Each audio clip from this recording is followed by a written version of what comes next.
Couple of pieces of chaos we needed coming in. We didn't get in the Big 12 championship because Texas Tech won convincingly there.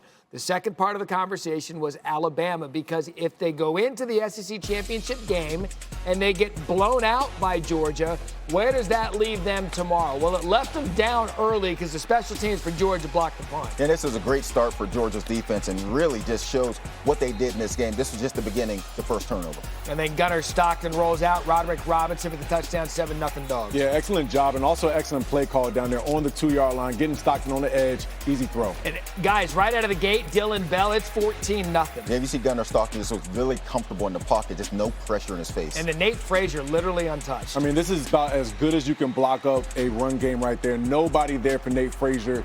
Issues in the first half, big time for Alabama. 21-7, Bama would get on the board, but then Zachariah Branch puts this thing away. Yeah, and this was the nail in the coffin right here. This was the beginning of it where Georgia just dominated because their defense is playing so well. They get up 3 scores, it's over. And so, gentlemen, the one thing that couldn't happen did. Georgia beats Alabama by 21 points. Kirby Smart and the Dogs finally get it done against the Tide in the SEC championship. So I want to start from the Georgia perspective of this, because as the quarterback in the room and the receiver was not going to get the ball today because the quarterback was getting pressured all afternoon. Georgia's defensive plan was absolutely brilliant today, and they had no shot, Alabama. A true masterclass by Glenn Shulman. And, I mean, this front, not even with the secondary, the linebackers, everybody was always in position to make a play. And even early in that game in the first half when Todd Simpson threw that interception, it was because a hand got on the football. Tips equal picks. But in this type of game, when you apply pressure, even if you don't get home on the pressures, what that does is speeds up the clock of the quarterback. And as you saw throughout the game, Todd Simpson never looked calm in the pocket. And then that just caused some inaccuracies, not being able to get Ryan Williams going. And then when you had drops, it started to compound. So third down wasn't great for Alabama, but truly a great job overall by this Georgia defense. They have 3 of 14 on third downs, and that first time around is 13 of 19 on third downs. And EJ, even on the first play, there was a guy wide open. Yep. And quarterback-wise, the quarterback just has to know where to go with the ball right now. Every offense, every play has an answer for a blitz. Yeah. Now, the key is they're going to send blitzes from different places, but you got to know where the ball comes out to. Ty Simpson never looked comfortable in this game at all. The part I liked a little bit in the third quarter, they just started to take a shot down the field when they sent the blitz. Yep. They didn't make the play, but the plays were there to be made. Give your best playmakers a chance to make a play versus the blitz versus man-to-man coverage.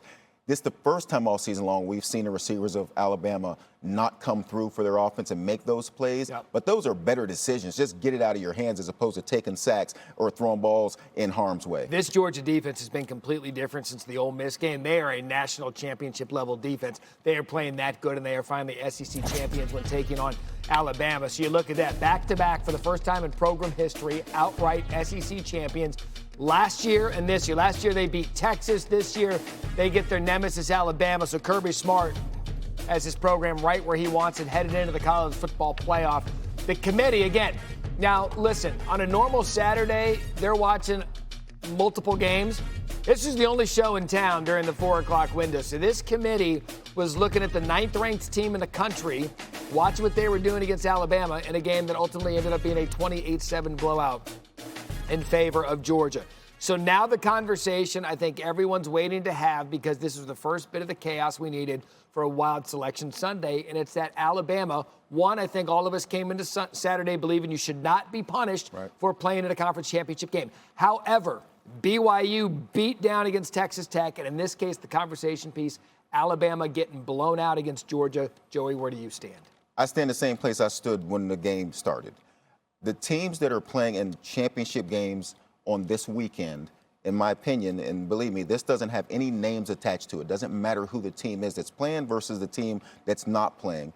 If you play on this day, I don't believe you should be penalized versus teams that are not playing on this day. So as they're sitting there and they're watching these games, you know who they're not watching play? Miami, Notre Dame, Vandy, Ole Miss, Texas. Yep. They're not watching those teams play. Sure. And so when you watch these games, what are you comparing that to? Because you're not seeing the teams that aren't playing. I don't change my opinion of if you play in these championship games, should you be punished? This leads to, I don't want to play. Like, say That's where we are.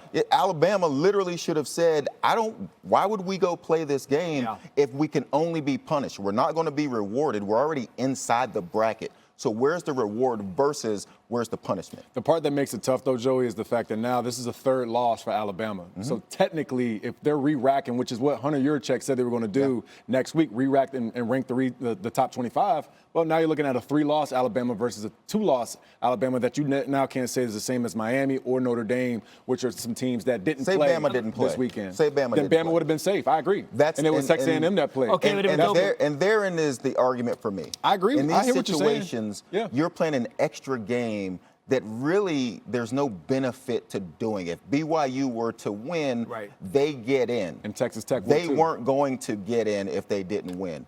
Alabama was already inside the bracket.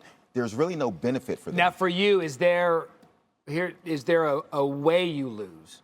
If this game's a game-winning field goal for Georgia and it's 31-28, Georgia comes out with it in a classic SEC championship, then we're saying, okay, those are two really good football teams, and they both belong in.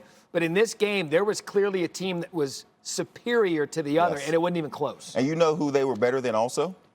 The teams that didn't play.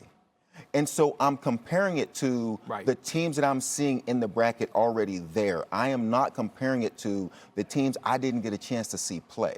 And that's why I'm saying if you want to value this weekend, you cannot punish teams that are playing versus teams that are not playing, because now I'm not playing. Yeah, but as athletes, we all look at those games and say, well, they got beat down, though, right? Like, Alabama did not look like the same Alabama that we've seen for the majority of this season. And then what's start going to happen is the conversation. Well, they lost to Florida State. They lost to Oklahoma. You know what I mean? Like, then the conversation Which was already done before today. Correct, that's why I'm not correct. playing. But baked in. That's what seeps back into the conversation, I know. especially when you have some teams knocking on the door like Notre Dame and Miami. Okay, so they're 9 right now, Alabama. Do you even think they deserve to drop? Or are you going to slot them at 9? And that's the same thing I was saying about BYU when we start talking about BYU dropping in comparison to the Notre Dame and Miami situation, putting those teams together. Once again, the idea of dropping a team that plays for a conference championship, comparing them to two teams that didn't play at all. Right. They didn't One get of them's not in. even in a conference. Exactly. They didn't get in.